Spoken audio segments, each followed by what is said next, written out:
अपने लेक्चर्स में सुनेंगे, ठीक है। अब फैशन पोर्टफोलियो का मीनिंग क्या होता है, व्हाट इट रिक्वायर्स, कैसे वो बनता है, उस सारी सिस्टम को मैं आपको इस लेक्चर में आपको बताऊंगी, ठीक है। फैशन पोर्टफोलियो, अब देखो जो भी फैशन डिजाइनर होता है वो हमेशा ड्रीम करता है कि एक जॉब लगे, अच्छा रेप्यूटेड इंडस्ट्री में, फैशन इंडस्ट्री में जॉब करे, जहां उसको रिक्वायरमेंट होती है फैशन पोर्टफोलियो की, ठीक है।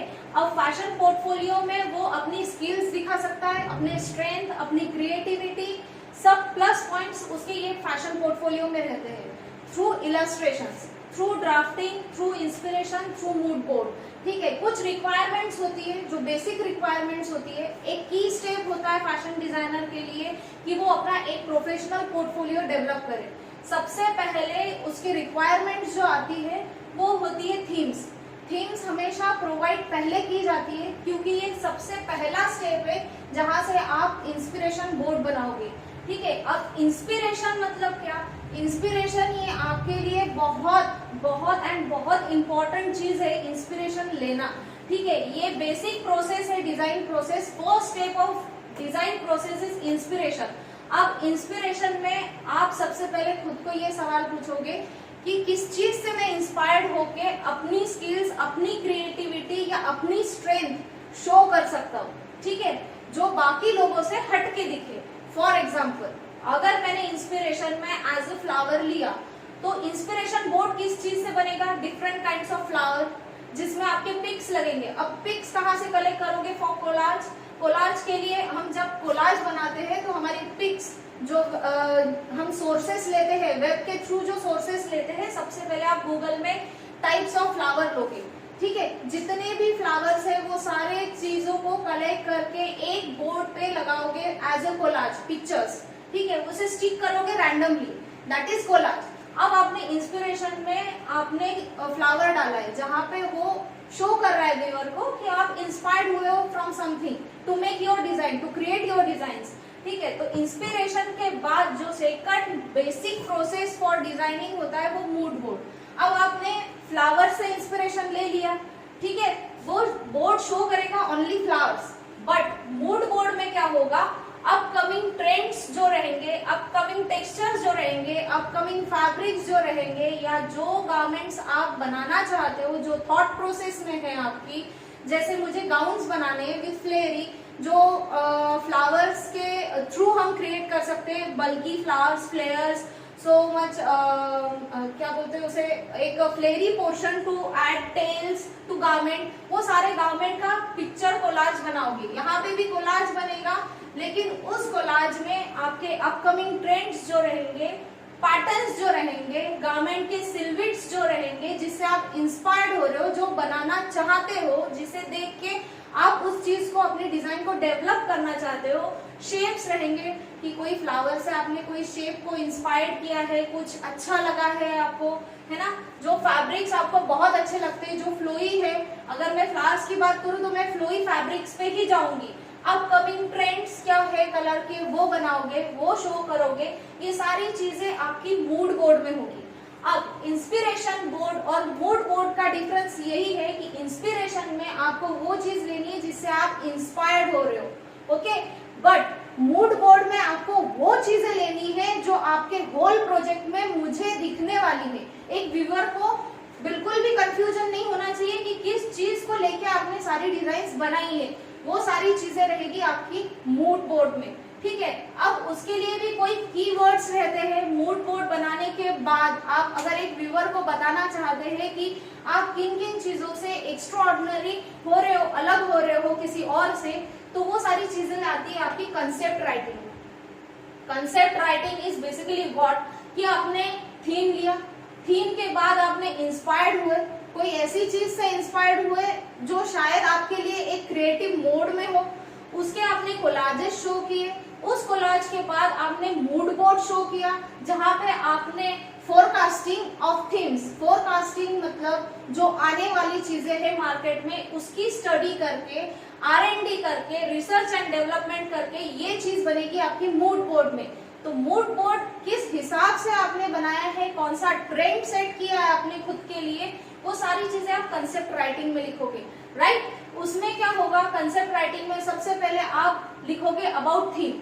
अगर एग्जाम्पल मैंने ब्राइडल थीम ली है, ब्राइडल थीम में मैंने इंस्पिरेशन लिया है फ्लावर से। अब क्यों लिया है? Bridal theme is very traditional theme. अगर मैं उसको चाहूँ तो एक ट्रेडिशनल वे में, मुगल वे में क्रिएट कर सकती हूँ, लेकिन किसी से हट के अगर मुझे कोई चीज करनी है तो मैंने फ्लावर इंस्पिरेशन लिया। अब फ्लावर इंस्पिरेशन को मैंने ब्राइडल थीम में डाला है फॉर मूड बोर्ड। उसके टेक्सचर्स अलग होंगे, उसके फैब्रिक्स अलग होंगे, उसकी forecasting for colours, forecasting for patterns, forecasting for silhouettes, ये सारी मूड बोर्ड में क्यों ली गई है, किस वे से ली गई है, वो सारा कंसेप्ट राइटिंग में आएगा। अप टू 1 पेज आपका ये कंसेप्ट राइटिंग होना चाहिए विथ रफ स्केचेस। ठीक है, जो भी आपके दिमाग में आपके गारमेंट्स के लिए डिजाइन आइडिया शुरू है वो रफ स्केचिंग में आपकी कंसेप्ट राइटिंग में होना चाहिए। ठीक है, उसके बाद आप जिन भी चीजों को लेके फोरकास्टिंग फॉर कलर, मतलब upcoming colours for next summer to 2021 sorry, तो वो आप लोगे पैलेट्स में, पैलेट्स क्रिएट करोगे आप अनदर पेज पे। ये हुआ आपका 4th पेज। 5th पेज पे आपका आना चाहिए कलर पैलेट, मतलब 5th टॉपिक आपका होना चाहिए कलर पैलेट और फैब्रिक स्वैचेस। स्वैचेस का मीनिंग क्या होता है? जो भी चीज आप फैब्रिक से रिलेटेड ले रहे हो वो छोटे छोटे टुकड़ों में उसके कोलाज बनते हैं, फैब्रिक स्वैचेस। ठीक है, तो ये स्वैच और कलर स्वैच आपका 5th पॉइंट पे होना चाहिए, जिसको कहेंगे हम पैलेट्स। क्या बोलेंगे उसे? पैलेट्स। ठीक है, अब द मोस्ट इंपॉर्टेंट पार्ट, अगर फर्स्ट पोर्शन आपका डिजाइन प्रोसेस का इंस्पिरेशन है तो आपका सेकंड मोस्ट इंपॉर्टेंट प्रोसेस है ड्राफ्टिंग। ड्राफ्टिंग इस चीज के लिए होनी चाहिए कि आप जो भी पैटर्न्स गारमेंट के डिजाइन करते हो या करने वाले हो, जो एज ए इलस्ट्रेशन आप शो कर रहे हो, वो सारी ड्राफ्ट में आपकी होनी चाहिए। ठीक है, एक व्यूअर को या एक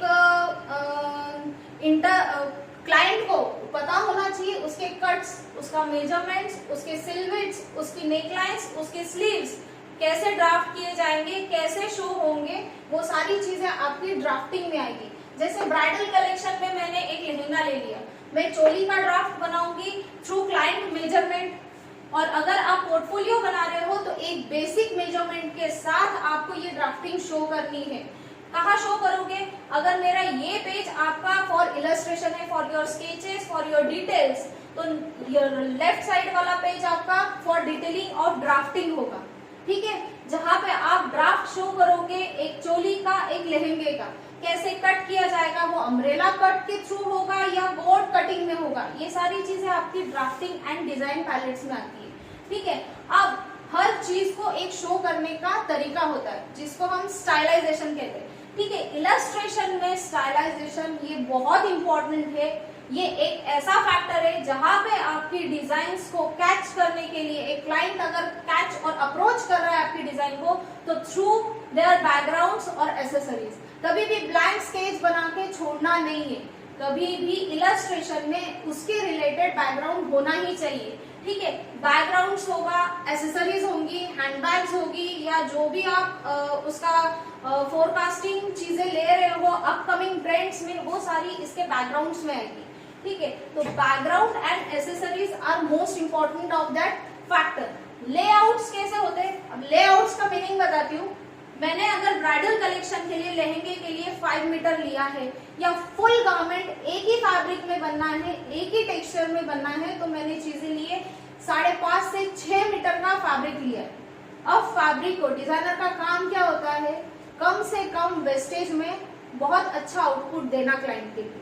अगर मैं 5.5 या 6 मीटर लाके दे रही हूँ फॉर माई कन्वीनियंट वे, तो मुझे उसको सिर्फ 5 या 5.25 मीटर में अप्रोच करना है। ठीक है, अब उस चीज को जो ड्राफ्टिंग आपने की है वो आप लेआउट के थ्रू डालोगे, जहां एक रेक्टेंगुलर आपका फैब्रिक बनाओगे, उसमें जो आपने ड्राफ्ट्स फॉर चोली बनाए हैं, अब चोली के लिए आपको फ्रंट लगेगा, बैक लगेगा, नेकलाइन लगेगी, स्लीव्स लगेगी, स्ट्रिंग्स लगेगी, जो भी लगेगा आप उतने मीटर फैब्रिक में उसे प्लेस करोगे, कम से कम विद अलाउंसेस। जब आप अलाउंसेस ऑलरेडी ड्राफ्ट में दे रहे हैं तो उसे बाद में गैपिंग छोड़ने की जरूरत नहीं है। अगर ये फ्रंट है तो उसका बैक तुरंत आ जाएगा। क्लियर? तो ये जो वेस्टेज ऑफ फैब्रिक है ये कम से कम दिखे क्लाइंट को या व्यूअर को, इसलिए हम लेआउट्स बनाते हैं। लेआउट्स ऑफ ड्राफ्ट मतलब एक पूरे होल गवर्नमेंट का ड्राफ्टिंग आपके रिक्वायर्ड मटेरियल में होना चाहिए। उसका रिक्वायर्ड मटेरियल का मेजरमेंट लिखोगे, उसकी लेंथ, उसकी विड्थ और उसमें सारे ड्राफ्ट प्लेस करोगे। ठीक है। Last but not least, illustrations के जो डिटेल्स होती है वो उसी की स्केचिंग के बाजू में होना चाहिए। ठीक है।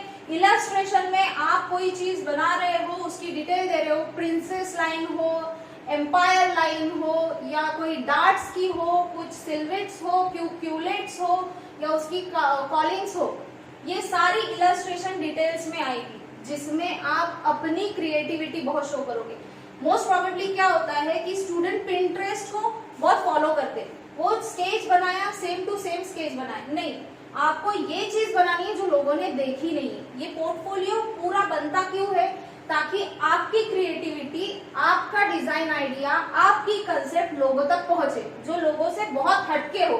ठीक है। तो इसलिए इलस्ट्रेशन स्केचेस में आपको इतनी क्रिएटिविटी दिखानी है कि जो कहीं और उस थीम से रिलेटेड हटके ना हो। ठीक है। उसमें आपको पूरे देने पड़ेंगे, एम्पायर लाइन, प्रिंसेस लाइन, उसकी हाइट, उसकी विड्थ, उसकी लेंथ, उसके कलर्स, उसकी मिक्सिंग, उसका डिजाइन, डिटेल डिजाइन में भी देना है। अगर मैं ब्रासो का फैब्रिक ले रही हूँ या जैक्वार्ड ले रही हूँ तो उसकी डिजाइन्स भी आपको उस स्केच में शो करनी पड़ेगी, क्योंकि ब्राइडल कलेक्शन बहुत हाई लेवल पे जाता है। अब वो भी मैटर करता है कि आप ब्राइड किस तरह की ले रहे हो, क्रिश्चियनाइट है, महाराष्ट्रियन है, पंजाबी है, मारवाड़ी है, जो भी है, वो स्टडी भी आपको कंसेप्ट राइटिंग में देनी पड़ेगी कि आपने किस कलेक्शंस पे ज्यादा वर्कआउट किया है। ओके। तो illustration must be full of details and creativity. ये पूरी चीजें हमको रिक्वायर्ड रहती है फैशन पोर्टफोलियो में। जब आपका ये सारी चीजें बन जाएगी तो हर एक डिजाइन का रिक्वायर्ड मटेरियल मतलब जितना भी फैब्रिक, आपने कितने टाइप का फैब्रिक यूज किया और कितना कितना किया है, वो पूरा एस्टिमेशन एंड कॉस्टिंग में आएगा। मैंने जैसे जैक्वार्ड यूज किया है 2 मीटर, ठीक है, फ्लेयर्स के लिए मैंने शिफॉन यूज किया है 4 मीटर, फिर मैंने ब्लाउज के लिए यूज किया है ब्रोकेट 3 मीटर, है ना, तो स्लीव्स के लिए यूज किया है नेट फैब्रिक फॉर 1 मीटर। ये सारा एस्टिमेशन एंड कॉस्टिंग में जाएगा। मार्केट सर्वे करके आप एक सर्वे करके उसका अप्रॉक्स जो वैल्यू रहता है वो फैब्रिक का, वो बताओगे। जैसे ब्रासो का अभी हम देखेंगे तो 53 रुपीज मीटर के हिसाब से चल रहा है, मिनिमम टू मैक्सिमम, वो चीजें लिखोगे। आपने कितना लिया है फिर उसको कैलकुलेट करोगे। अगर मैंने 2 मीटर फैब्रिक ब्रासो का लिया है इंटू 50 रुपीज का, तो उसका कैलकुलेशन करके उसका कॉस्टिंग निकालोगे। ठीक है। ये पूरी टोटल कॉस्टिंग आएगी। उसके बाद आपने एसेसरीज क्या रिक्वायर्ड थी, क्या बनाई है आपने, उसमें कौन सा एक इनोवेटिव पोर्शन डाला है जो बहुत हटके है और उसके लिए प्राइसिंग थोड़ा ज्यादा होना चाहिए। ठीक है। वो उसमें भी एस्टिमेशन और कॉस्टिंग में डालोगे। मतलब ये चीजें आती है आपकी एस्टिमेटिंग फॉर योर डिजाइन्स।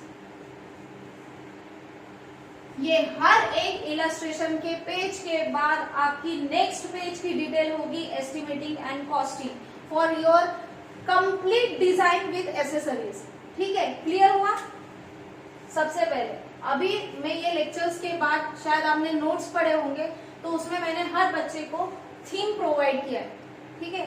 हर बच्चे के पास 2 थीम है। 2 थीम है मतलब 12 स्केचेस बनाने, 12 डिजाइन्स बनानी है, 12 शीट्स ऑफ एस्टिमेटिंग बनेगी, 12 शीट्स ऑफ लेआउट बनेगी, 12 शीट्स फॉर ड्राफ्टिंग बनेगी, 12 शीट्स आपकी इलस्ट्रेशन की बनेगी, कलर पैलेट की 1 to 2 शीट बनेगी, कंसेप्ट राइटिंग की आपकी 1 to 2 शीट्स बनेगी और इंस्पिरेशन और मूड बोर्ड की एक थीम बनेगी। ठीक है। अब इसमें क्या करना है, 2 थीम के हिसाब से 12 स्केचेस है। हर एक थीम में आपको 6 स्केचेस बनाने हैं। 6 स्केचेस आपके पोर्टफोलियो का साइज होगा A3 साइज, जिसमें requirement of everything will be there. Cut and paste system चलता है। ठीक है। अब इसमें लास्ट में सोर्स क्या लिखोगे कि आपने किसी से इंस्पायर्ड हुआ हो, मतलब आपने किसी की R&D की है। किससे की है? वेब R&D करके एक टॉपिक आता है। वेब R&D में अगर आपने इंस्पायर्ड हुए हो गूगल से, बहुत ज्यादा सर्च किया है गूगल पे, तो गूगल लिखोगे। बाद में आप पिंटरेस्ट से हो रहे हो तो पिंटरेस्ट लिखोगे, जो भी साइट का नाम होगा आप उधर लिखोगे। और thanks of God for guidance of faculty, ये आपका लास्ट पेज होगा। ठीक है, क्लियर। अगर आपको इस टॉपिक से रिलेटेड कोई भी डाउट है, कोई भी क्वेश्चंस है या कोई भी और कोई चीज है जो शायद मैं बताना भूल गई हूँ, तो आप मुझे चैट करेंगे, तुरंत मैसेज करेंगे ऐप पे। अगर हुआ तो मैं तुरंत आपको जवाब दूंगी विद इन 15 मिनट्स, या तो फिर सारे सवाल आने दो, कल उसके एक एक नाम पढ़ पढ़ के मैं उसके जवाब आपको कल के लेक्चर में प्रोवाइड करती हूँ। ठीक है, क्लियर हुआ? थैंक्स।